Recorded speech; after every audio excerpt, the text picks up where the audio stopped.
Anbil Mahesh sir உங்ககிட்ட இருக்கு. உங்களுக்கு சட்டுன்னு ஞாபகம் வர இல்ல நீங்க ரொம்ப நெகிழ்ந்த ஒரு 2 மாணவர்கள், மாணவி மாணவர் யாரா வேணா இருக்கலாம், 2 பேரோட ஏதோ ஒரு இன்டராக்ஷன் உங்களுக்கு நிறைய இருக்கும், உங்களுக்கு தெரியும். Very emotional journey. ஒரு திட்டம் வந்து தமிழ்நாட்டுடைய முதலமைச்சர் உருவாக்குறாரு. அந்த திட்டத்தை உருவாக்குறதுக்கு காரணம் ஒரு மாணவியாக இருந்தது அப்படிங்கிறது நமக்கு பெருமை தானே. அது இந்த காலை உணவு திட்டம் இன்னும் என்னால மறக்க முடியாது.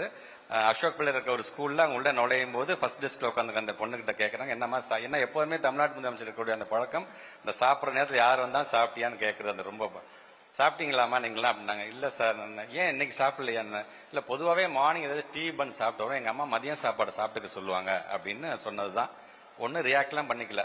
அந்த ஸ்கூல்ல ஃபங்க்ஷன்லாம் முடிச்சுட்டு நேரா கோட்டைக்கு போனவங்க எல்லா ஐஏஎஸ் ஆஃபீஸரையும் வர சொல்லி முதல்ல எங்க பிள்ளைங்க வயிறார சாப்பிட்டுட்டு ஸ்கூலுக்கு வரணும் அப்படிங்கிறதுக்காக சொல்லி உருவாக்கப்பட்டதுதான் அந்த காலை உணவு திட்டம். அதனால எனக்கு என்னைக்குமே அதனால அது மறக்க முடியாத ஒரு திட்டமாக. எந்த ஸ்கூல் சொன்னீங்க sir? Ashok pillar. Ashok pillar கிட்ட இருக்க அந்த ஸ்கூல்ல இருக்கிற அந்த மாணவி, தேங்க்யூ சோ மச். உனக்கு தெரியாது, நீ எவ்வளவு சாதாரணமா ஒரு விஷயத்த சொல்லிட்டீங்க.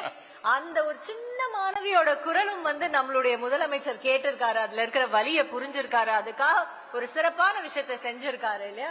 How beautiful. இன்னொரு நிறைய இருக்காங்க. இப்ப நம்முடைய மதி சொன்ன மாதிரி அண்ணல் அம்பேத்கருடைய உயர்கல்விக்கு படிங்கிற ஒரு திட்டம், அது அவரோட டிபார்ட்மெண்ட் தான். பட் இருந்தாலும் ஸ்டூடெண்ட்ஸ் அப்படின்னு வரும்போது அது நாங்க எல்லாருமே நாங்க சொந்தம் கொண்டாடுவோம். லண்டனுக்கு நான் போயிருந்த பொழுது அந்த திட்டத்தின் மூலமாக பயன்பெற்ற அவங்க சொன்னாங்க பாத்தீங்களா, ஒவ்வொரு ஸ்டூடெண்ட்டுக்கும் 35 லட்சம் ரூபாய் செலவு செய்யறாங்க. கடந்த கால ஆட்சி நான் வந்து இப்ப கம்பேர் பண்ண நினைக்கிறேன்னா அது 2 பேர் அட் த மேக்ஸிமம் போனாங்க.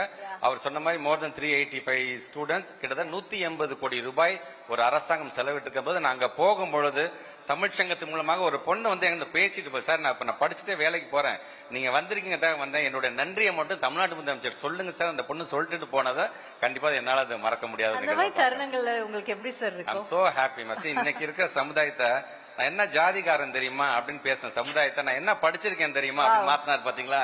அதான் எங்க தமிழ்நாட்டு முதலமைச்சருடைய மிகப்பெரிய ஒரு அச்சீவ்மெண்டாக அதை நாங்க பாக்குறோம்.